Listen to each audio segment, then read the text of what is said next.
Kenapa bisnis bisa create value? Karena ada value creation di masyarakat kan. Which means ada barang dan jasa Betul. yang ada di masyarakat. Betul. Pakai contohnya yang paling kita nggak suka, batu bara, for example. What's the value creation over there? Ya, it's energy, bro. Ya kan? We need to power our buildings with electricity dan lain sebagainya. Ya, lu di Pornhub juga butuh batu bara.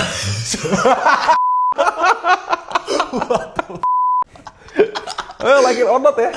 Like it or not loh. Ya, itu contoh nyata value creation sebenarnya. Welcome semuanya di Release Answering Client Questions. Di series yang kali ini, Halo. gua sama Budi akan menjawab pertanyaan-pertanyaan bagus clients kita yang mudah-mudahan bisa bermanfaat untuk lebih banyak orang. Yes, ini yang series kedua ya. Episode kedua. Episode kedua. Oke, Let's get started. let's get started. Pertanyaan pertama nih. Oke, apa ini? Ada yang nanya.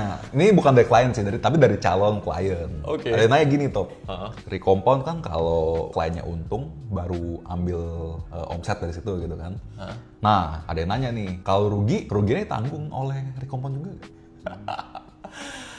Aduh, gue kalau udah pertanyaan kayak ini gue bakal emosi sih. Aduh. Lu aja Oke, yang gue jawab aja. Sebelum gue emosi. jadi gini loh. Oke ya.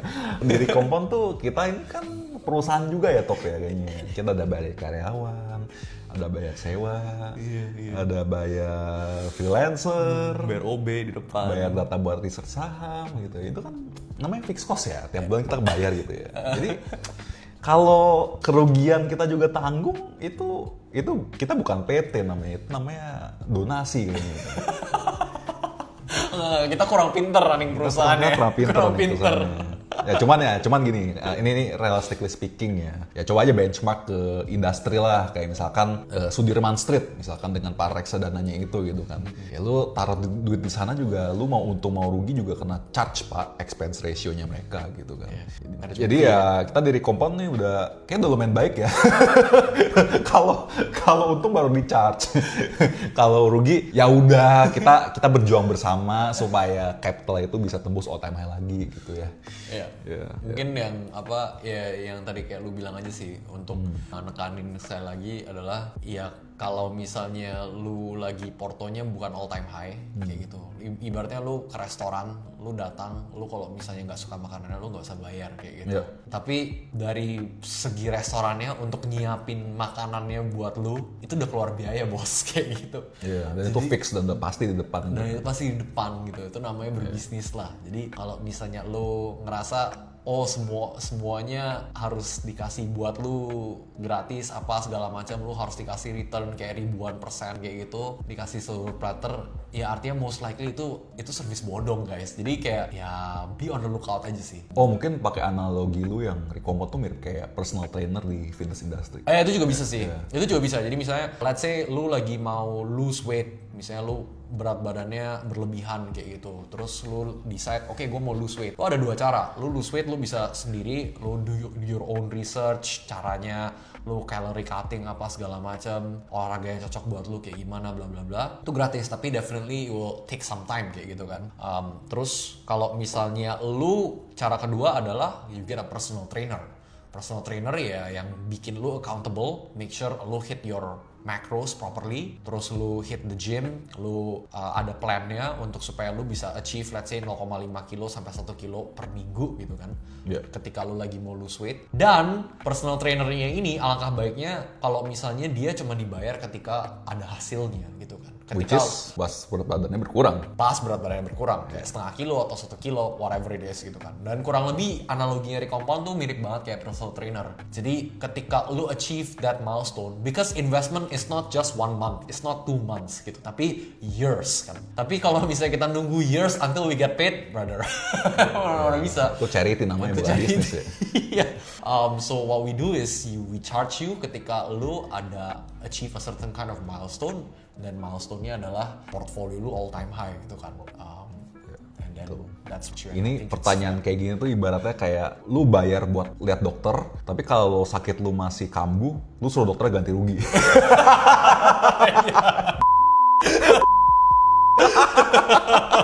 Lu udah kayak Ya udah kasih resep gitu kan, disuruh minum obat gitu kan, masih nggak sembuh, disuruh ganti rugi dokter ya. Termasuk biaya obat, biaya konsultasi ganti rugi semua. Iya, ganti rugi. Kayak how does it make sense bro? The world doesn't work that way gitu. Iya. Nggak jelas lah. Stop thinking that everything is about you, brother. Kayak people need to eat too.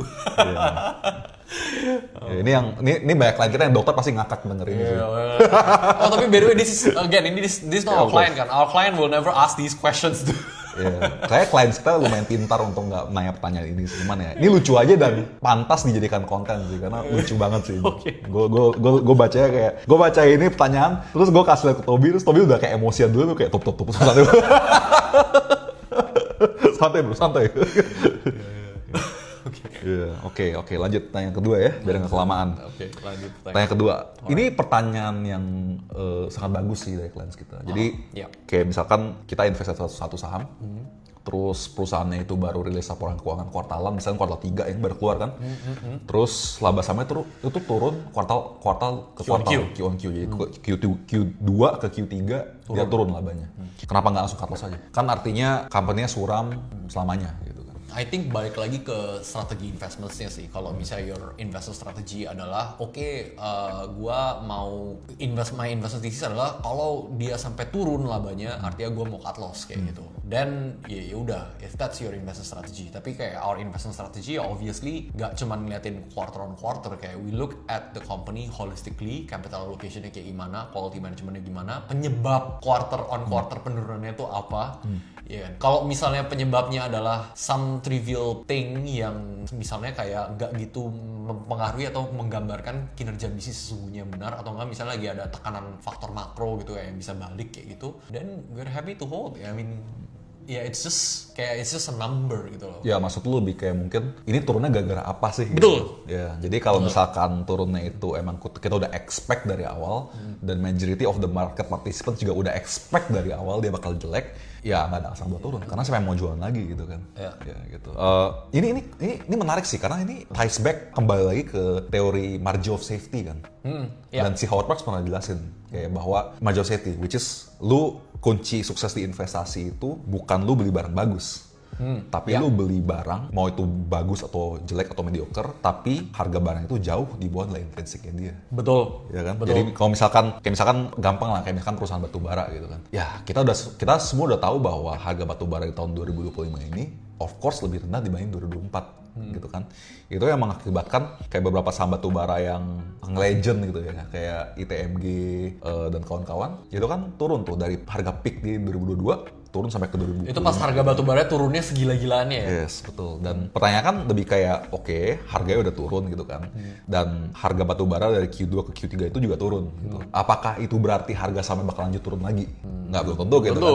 Kalau misalkan harga saham batu baranya, harga saham perusahaan batu baranya itu udah turun jauh di bawah penurunan harga batu baranya, ya nggak ada alasan itu buat turun lagi gak sih? Iya. Gitu. Jadi, it's all comes back to margin of safety sih, seperti yang dijelasin oleh Bapak Howard Marks kan. Iya. Jadi kita beli barang itu jauh di bawah nilai intrinsiknya dia, such that kalaupun ada penurunan yang sudah di-expect oleh semua market participants, itu nggak bakal turun, malah bisa naik loh sebenarnya.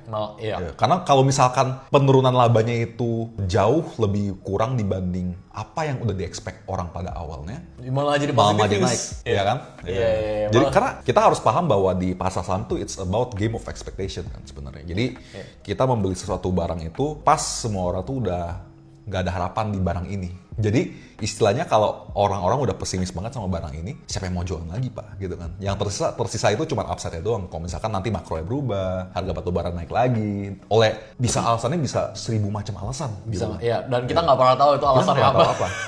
Yang penting adalah kita beli itu pas udah diskon dan bonus dapat dividen yang udah double digit juga. Ya, buat tunggu, kenapa kita harus takut gitu kan? Iya, kalau misalnya gue bisa tambahin tuh, kalau misalnya yang terutama khususnya batu bara ya, yang pas orang-orang pesimis banget batu bara itu kayak there's so many reasons why you can be selling that stock kayak gitu. Oh ya, batu bara nggak ada future-nya, ini bakal di-replace sama panel surya, bakal di-replace sama renewable energy dan lain sebagainya. Oh ya, maybe it's true, maybe in 10 years time kayak kita bakal ngeliat batu bara tuh di phase out dan lain sebagainya gitu kan. kan. Tapi at this particular juncture, at this moment, kita masih perlu batu bara untuk run things gitu kan. Kayak civilization still needs batu bara as a source of energy. Kayak like it or not, whether you're a green boy or you're a non-renewable boy, kayak gitu, like it or not, we still use batu bara gitu. Kayak with all of its glory and all of its nightmares kayak gitu kan. Dan kalau misalnya semua orang udah terlalu pesimistik tentang batu bara dan lain sebagainya, biasanya itu akan nge-reflect ke harganya yang ancur-ancuran sebagai perusahaan saham. Dan kalau emang masih ada demand-nya, ya berarti dia at some point dia akan bottom kayak gitu. And kalau misalnya berlebihan banget ya means that it becomes it's a good opportunity. Ya ini yang membuat investasi saham pada khususnya ya itu jadi lebih kayak semacam art seninya di situ kan. Maksudnya nggak kayak matematik atau akuntansi yang oke, turun guys kita buy gitu. nggak segampang itu gitu. Bisa kayak gitu, ada orang yang kayak gitu tapi ya atau juga misalkan kalau kita kebalikannya gitu ya. Kita beli barang, kita beli saham yang quartal on quartal naik 100% labanya gitu. Tapi masalahnya adalah semua orang udah expect itu bakal labanya naik. Itu biasanya udah terlambat dan ujung-ujungnya malah bisa rungkat. Banyak kasus kayak gitu loh sebenarnya. Banyak banget. Contoh paling gampang, Big Bangs pas tahun 2024. Big Bangs, bukannya kita habis pom Big Bangs. Kita pom-pomnya pas di bawah, Bos. Ya itu kalau lu beli Big Bangs pas tahun 2024 ya, pas kayak semua orang lagi optimis, labanya lagi naik, growing gitu ya. Lu tahan setahun malah rungkat, Pak. Di situ seninya kan. Iya, gila sih. Di situ seninya hebat sih. Sadis emang saham. Iya. Gitu. Jadi ya it's not that easy lah. It's not easy. I wish it is easy, tapi kalau bisa if it's easy then we won't be doing this. Dan kalau dipikir-pikir tuh lu main saham tuh sebenarnya lu nggak cukup cuman belajar finance kayak angka-angka gitu, nggak cukup karena stock market itu multidisciplinary ya. Iya. So you kind of need to understand not just finances and accounting. Finance and accounting is very important. It's a very good start. If you have it, kayak it's very important kan. Iya. Cuman kayak stock market kan kita sebenarnya kita kayak player versus player kan. Maksudnya ada istilah Latin itu kayak gue makan lu atau lu makan gue gitu. Jadi ya a lot of it is also about understanding the psychology of everyone around you gitu. Bisa dibilang gitu. Jadi ya agak kayak psikopat sih sebenarnya. Agak kayak psikopat sedikit. Karena kan kalau kita mau beli saham di harga bawah, berarti kan harus ada orang yang mau membeli harga saham lu di atas harga lu supaya lu bisa untung kan. Dan itu mah lu sebenarnya ngerugiin orang lain sebenarnya. Jadi ya naik ke situ. Dan yang lebih mungkin yang paradoksikal juga kayak gini, kayak we are very conscious that we are in the investments field, kayak kita play against other players itu kan. Kalau misalnya we win, that means there's another person on the other side of the trade dalam jangka pendek yang losing. Tapi if you really think about it, the way we play this game, kalau misalnya lu tarik garis jangka panjang, we are actually playing a one-sum game. Why? Karena kita ngebet kayak companies yang kita beli itu will be more and more valuable in the future. They become what we call a long-term compounder kayak gitu. Kalau misalnya company ini makin lama makin besar, means that the pie is actually growing for everyone, including us and our clients that is involved. And that's why this model works for the long term. Kalau misalnya kita ngomongnya kayak short term doang, it's not gonna work because it's gonna be zero-sum game. It's gonna be a battle between us and the people around us kayak gitu. Tapi kalau misalnya lu tarik jangka panjang, lu returns-nya tuh dari mana? Dari bisnis yang kita invest. Because bisnisnya becomes more valuable, they become more profitable, they give you dividends for example. That's basically fresh cash from the balance sheet. Kenapa bisnis bisa create value? Karena ada value creation di masyarakat kan. Which means ada barang dan jasa yang ada di masyarakat. Betul. Pakai contohnya yang paling kita nggak suka, batu bara for example. What's the value creation over there? Ya, it's energy bro, ya kan. We need to power our buildings with electricity dan lain sebagainya. Ya, lu di Pornhub juga butuh batu bara.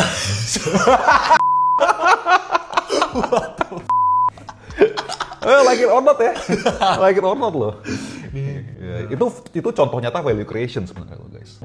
That's why apa namanya we are in this game long term and we believe it's a one-time game. The companies that we invest in will become more valuable in the future, and that will benefit everyone that is involved in this journey together with us. Ya, oke. Next question dari kliennya. Ini menarik nih, segue-nya very smooth karena which us to another question dari klien. Kita pernah ditanyain, Rick Compound kenapa nggak main crypto? Main crypto. Kan kita so far ya produk kita as a konteks ya guys.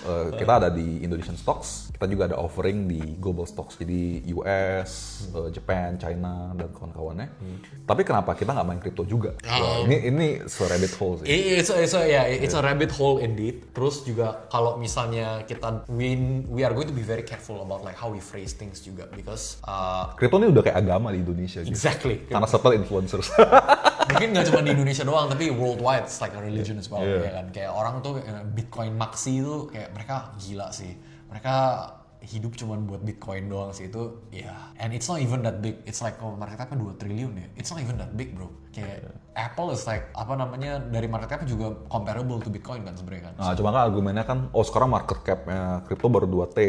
Terus nanti bisa menyusul market cap-nya para the Max 7 di US gitu kan. Right. Gitu. So yeah, again, biasanya kalau misalnya Bitcoin, the main argument yang gue lihat dari orang adalah, past performance means that it's going to mirror future performance. Karena Bitcoin Terus udah dijustify dengan berbagai macam mathematical model kayak the power law segala macam.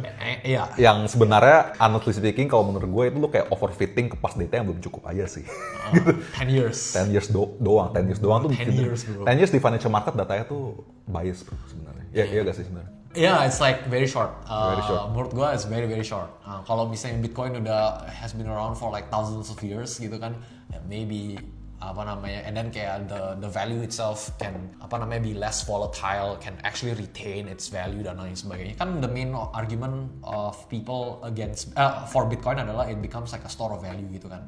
Tapi ya on the journey of becoming the global store of value gitu kan. Let's just say that kayak there are things that can go wrong lah. Kayak, and if you believe that past performance is going to future performance is going to be 100% mirror past performance, then there's no one who's gonna be saving you kayak gitu. Kayak kalau misalnya it's the classical investment fallacy kan. Ya kita udah cuan kayak selama ini 100% gitu kan. Berarti bakal 100% untuk kedepannya juga. Berarti 3 tahun lagi kita juga bakal cuan 100% lagi. Itu kenapa? Extrapolation bias kalau di statistik namanya. Exactly, just because kayak gitu loh. Tapi so I'm not gonna touch on that because kayak lu kalau kayak gitu lu gak bakal beres podcast, lu cuma bakal ngomongin kayak gitu doang. What I'm gonna say is that like I'm gonna touch upon the fundamentals of Bitcoin yang menurut gue lebih relevan aja kayak. Dan kayaknya lumayan jarang dibahas sama orang influencer di sosmed. Kayaknya lumayan, I'm not sure, kayak I don't use social media that much. Tapi yang jelas adalah Bitcoin is essentially an accounting software. Kayak never forget about that. It's an accounting software that allows you to transact one currency, one unit of Bitcoin, let's say Sats or whatever it is, to another person without an external third party person to validate your transaction. Jadi that third party itu bakal divalidate sama these guys called miners. The miners, they will solve a very very hard mathematical problem kayak gitu for you to validate the transaction that you make in a network. Jadi misalnya Budi mau kirim gue 1 Bitcoin kayak gitu, there will be bunch of miners that is going to validate his amount. Dia punya 1 Bitcoin nggak lu Bud kayak gitu misalnya. Terus dia bakal bayar the transaction fees, and then dia bayar transaction fees-nya, dan the miners will include the transaction into the block. And then the block will be validated based on the previous blocks. That's why the previous blocks itu kayak they form a chain gitu based on the transactions that have been validated in the past. Makanya namanya blockchain. Makanya blockchain kayak gitu kan. So that's the essential thing about Bitcoin. It's so magical because you don't need like a bank to verify your transaction. Lu ada MyBCA, lu kirim ke gua. Misalnya lu mau kirim gue 10 juta kayak gitu. Kalau misalnya ada BCA yang bakal verifikasi kalau misalnya si Budi ada 10 juta buat dikirim ke gue 10 juta kayak gitu. Tapi kalau misalnya duit Bitcoin, you don't need banks to do this. Kenapa gue skeptical? Karena and I'm actually Actually lu skeptical ke Bitcoin-nya. Gue skeptical Bitcoin-nya bro. Wah, karena dua camp kan, kayak lu skeptical ke altcoin kayak Ethereum apa segala macem.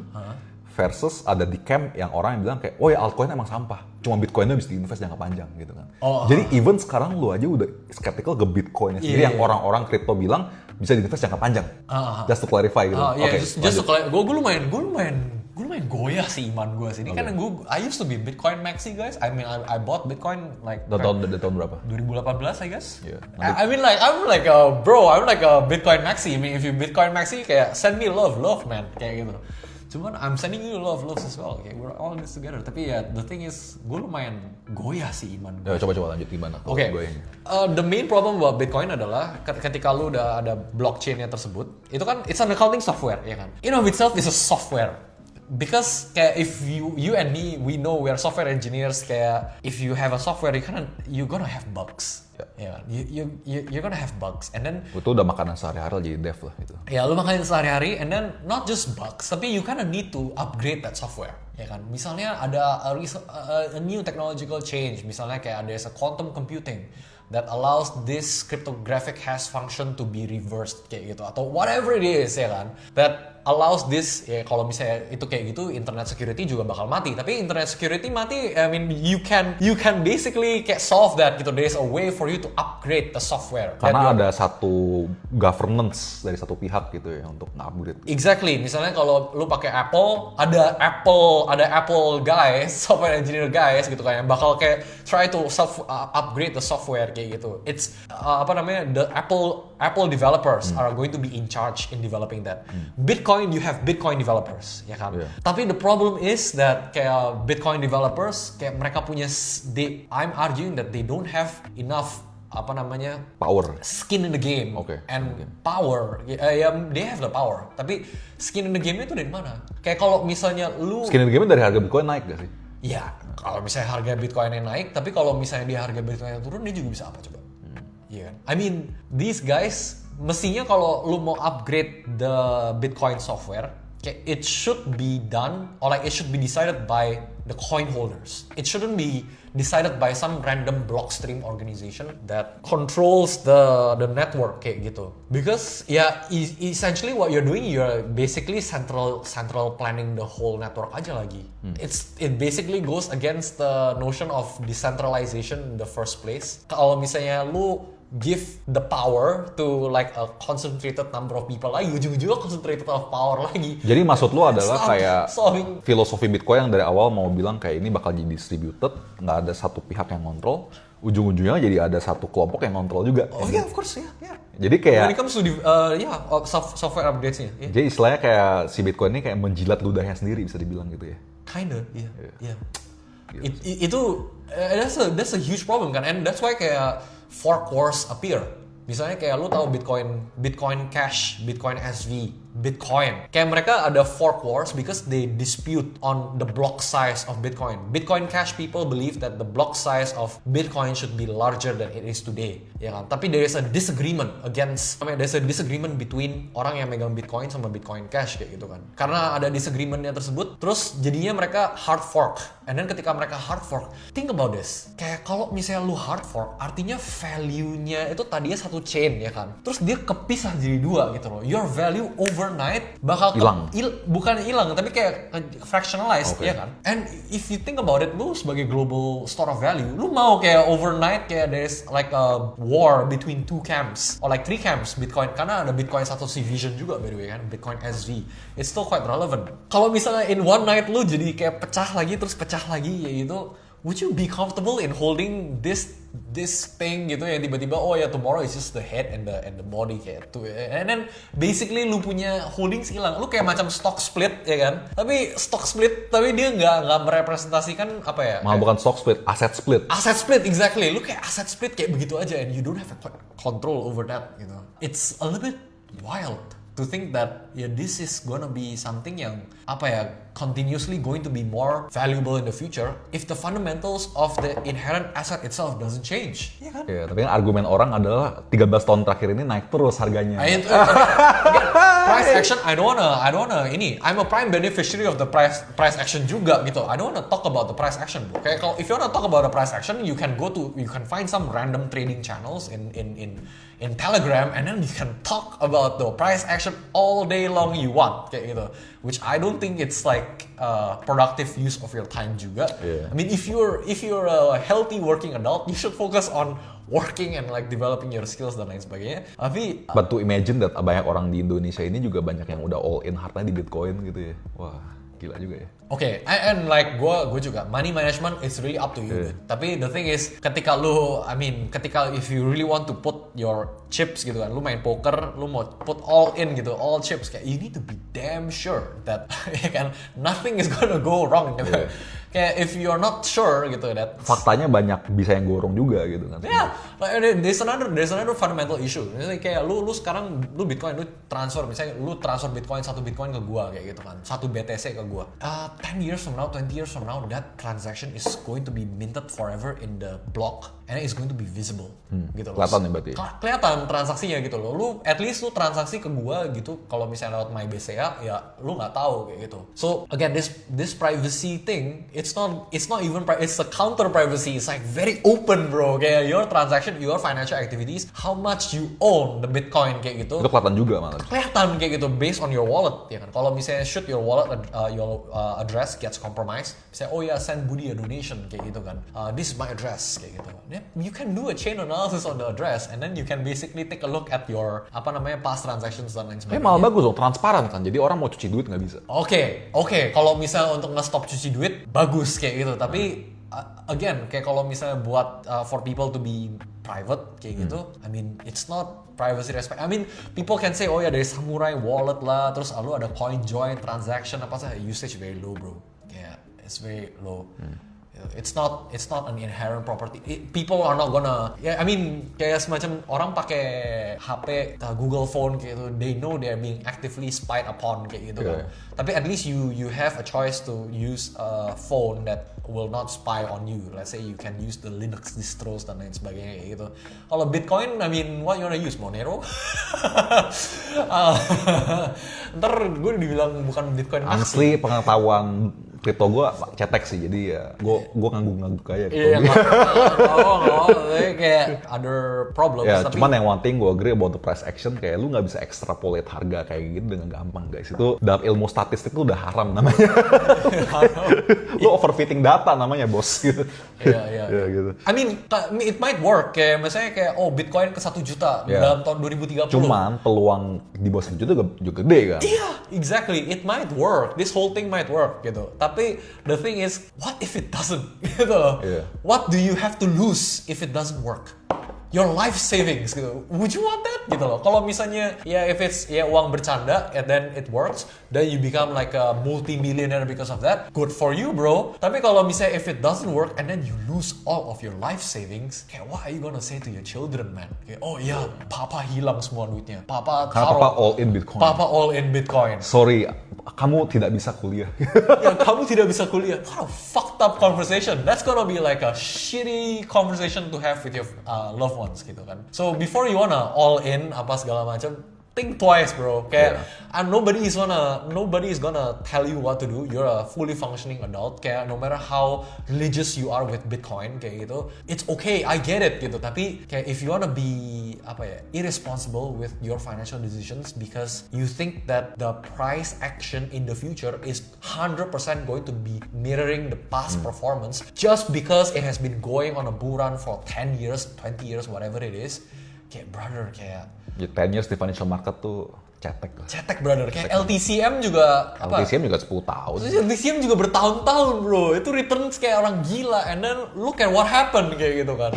So I mean kalau misalnya kalau misalnya apa yang gue ngomong bisa nempel ke satu otak aja, gue udah oke lah. I mean I've done my best. Oke, ini udah panjang banget di kripto ya. Kita lanjut ke pertanyaan berikutnya. Oke. Kenapa Recompound nggak bedain profil resiko nasabah-nasabahnya gitu? Jadi gini ya, sekonteks kliennya ada yang nanya ke kita gitu, kayak dia merasa kayak cara main kita tuh kayak terlalu aman menurut dia. Oh, terlalu aman? Terlalu aman dan dia mau kayak lebih agresif gitu kan. Kenapa kita nggak akomodir seperti itu dari Compound? Oh, karena dia belum lewatin market crash aja kali. Itu satu. Yang kedua adalah, mungkin ini gue jawab ya. Jadi kalau kita di Recompound itu kan struktur fee-nya kita tuh based on performance ya. Dan struktur kita yang based on performance ini mewajibkan kita by nature untuk berhati-hati. Karena kita udah melalui banyak bullshit lah di market ini gitu kan. Dan kita udah lihat yang orang-orang yang maksudnya cara mainnya itu reckless, agresif. Not even pakai utang ya. Pakai main sahamnya tuh main saham yang Cash. main saham yang istilahnya saham-saham yang narasi.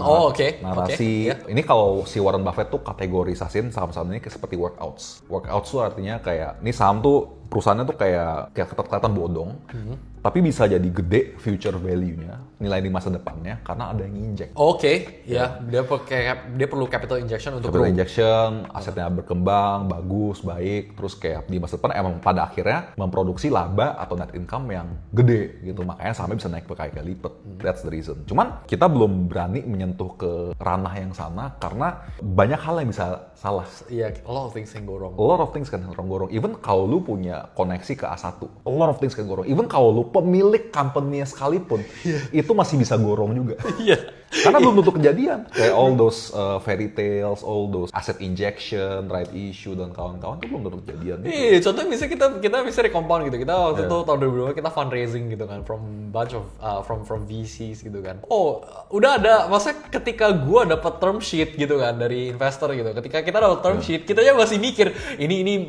this can be revoked, this can cancel kayak gitu kan. Di term sheetnya jelas-jelas ada bilang kalau misalnya gua berubah pikiran, ya udah lu gak jadi dapat duit kayak gitu. Iya. Dan contoh lagi ya kayak saham workouts tuh misalkan karena orang sering silau dengan beberapa contoh, misalkan kayak Pani gitu paling gampang gitu kan. Ya itu jelas lah itu kan karena itu tuh satu case yang berhasil gitu kan. Cuman orang tuh pernah ngitung nggak sih kayak Yang gagal. yang gagal tuh berapa banyak? Ujung-ujungnya kan jadi survivorship bias gitu kan. Jadi orang-orang yang sukses invest dengan cara ini belum tentu bisa ngulangin metode yang sama gitu untuk ke depannya gitu kan. Ya mungkin ada orang yang argue kayak, oh lu kan udah dapet satu jackpot dari Pani, lu udah bisa pensiun. Cuma masalahnya apakah otak orang dibentuk seperti itu? Apakah mereka bisa berhenti abis mereka dapat satu jackpot? Iya, Mereka pasti mau gulung lagi. Ya, mereka mau gulung lagi. Iya. Gitu. Jadi Lu udah sampai satu titik, lu pingin growth lagi. Gitu. ya ini jadi ya untuk menjawab pertanyaannya kenapa nggak main yang lebih risky, ya itu maksudnya lu mau compounding duit lu sebanyak apapun selama berpuluh-puluh tahun, tapi begitu lu satu kali greedy, lu all in, terus lu duit lu jadi nol, itu bakal jadi nol beneran. Yap. Jadi ya selesai di situ lah. Ini mungkin bisa ini ada contoh satu fund di US namanya LTCM gitu. Yep. Itu udah dibentuknya udah lama loh sebenarnya dari tahun 92, 93 gitu. Iya. Sebelum akhirnya ngefold, bangkrut gara-gara kena Asian Financial Crisis di 98. Iya. Gitu. Itu aja kayak maksudnya udah tahan lama banget, masih bisa bangkrut gitu dengan aset yang udah juta, bukan jutaan dolar, milian dolar kali ya. Iya. Besar yang dikelola. Iya. Besar banget. Ya gitu sih. Jadi ya dan kita kan maksudnya di kompon ini kita mau pengennya bertahan selama mungkin ya. Kalau bisa sampai kita pensiun aja gitu. Kalau misalkan kita ditanyain, Rekompon bakal sampai kapan di sini? Ya selamanya. Selamanya kalau bisa. Iya, gitu selama-lamanya. Dan apa namanya? Kita main yang caranya aman aja kita masih bisa salah, guys. Iya, masih Gila, lu bayangin waktu itu kita kena gudang garam, bro. Mampus anjir kayak gue masih ceritanya. Faktor X-nya kena rokok ilegal. Bukan gara-gara cukai rokok ilegal. Rokok ilegal. Itu satu influencer saham Indonesia belum ada yang nyadar gitu. Kalau tahu ya. Itu aja kita udah panik.com anjir kayak udah datang ke kantor kayak mikirin aduh ini gimana nih, ini kenapa harga turun terus, ini apa yang salah apa segala macam bla bla bla.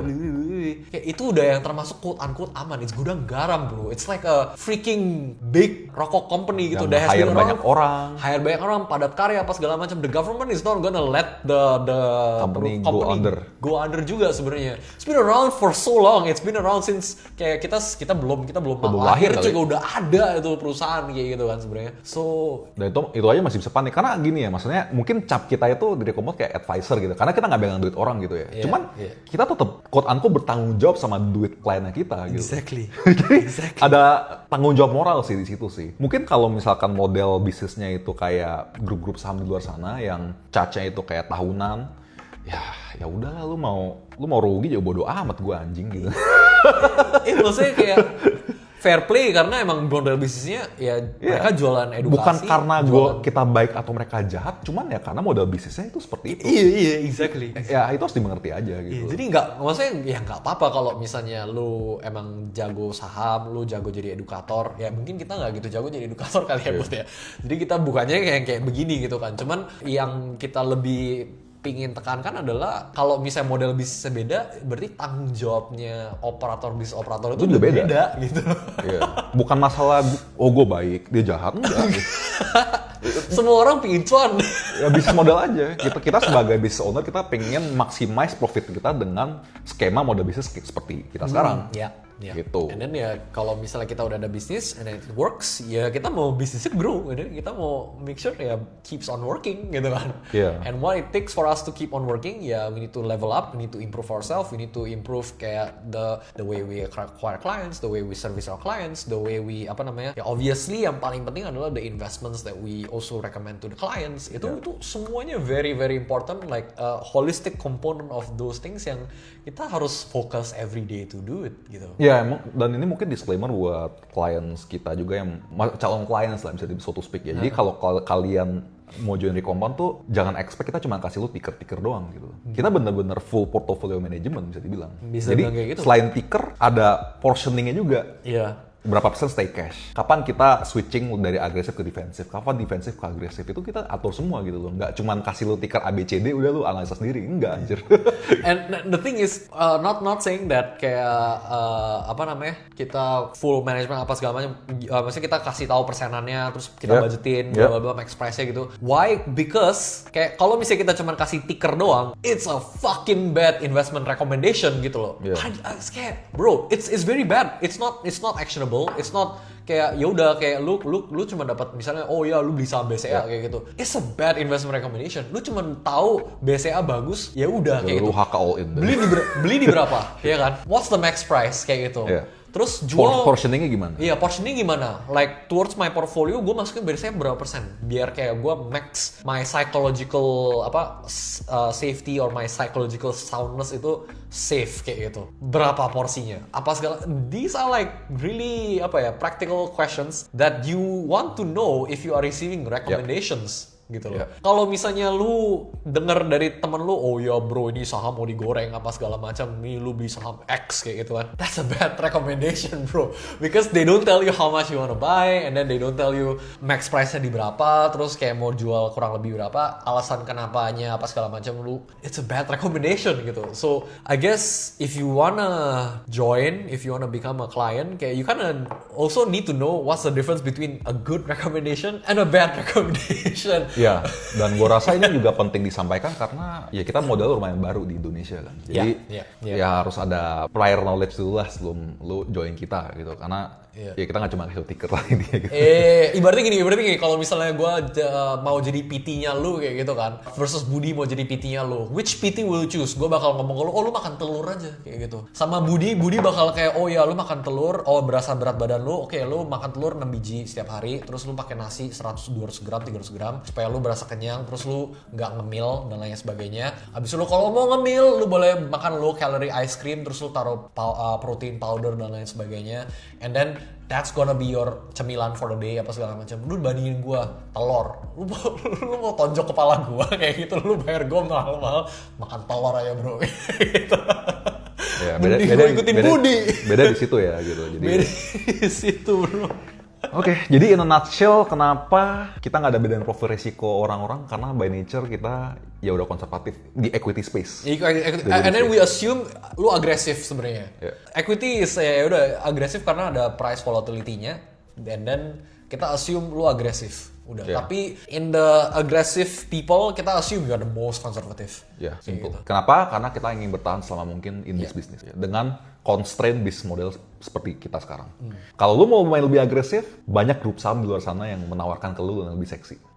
Banyak banget.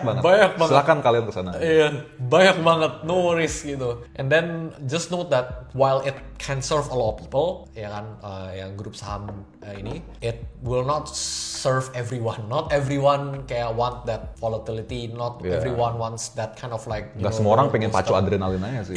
Mereka pengen tenang aja sih, kerja bisnis. Ada yang pingin tenang gitu guys. Jadi kalau misalnya lu pingin tenang, do consider. And then maksudnya kita udah ngasih yang tenang-tenang pun juga market crash tuh happens. Donald Trump bisa one day can still tweet ya kan that ini terus juga perang dunia juga masih bisa terjadi kayak gitu kan. Cuma kan apa yang kita fokuskan adalah kalau event-event black swan seperti itu terjadi, kita bisa bounce back lagi atau enggak? Exactly. Jangan sampai kita turun, kita rungkat aja udah. Yeah, That's it, stay nggak bisa. down. Betul. That's the thing yang harus ditekankan. Yeah. You come into the equity space fully expecting that shit can happen kayak gitu. Yeah. And then the job is just to stay as long as we can. Karena if you can stay as long as you can, kayak there's a good chance of you compounding your wealth in the long term just by nature of kita punya religion sekarang economic growth. Ya kan? Economic growth means that Value creation. Barang dan jasa. ya, barang dan masyarakat. jasa, exactly. Kalau misalnya ada creation more of barang and jasa with time, then best believe we are playing a one-sum game. The returns that you get will be coming from the businesses that you yourself invest, not us. You, with your own money. We just happen to just help you analyze. Allocate capital efficiently. Iya, more better kayak gitu. Oke, kayaknya udah lumayan panjang, sampai sini dulu aja. Nanti next questions kita roll ke episode 3. Iya, seru juga sih. Actually, this quite fun. Ini ya banyak juicy topik lah. Kontroversial juga gitu. Kontroversial. Itu yang paling bagus yang ketika lu bilang batu bara sih. Batu bara. Lu mau ngapain perlu batu bara? Lu mau coli di Pornhub butuh batu bara, bos. Listriknya nggak nyala nanti. Holy shit, this guy. Oke. Ya udah. Oke. Thank you buat good chat.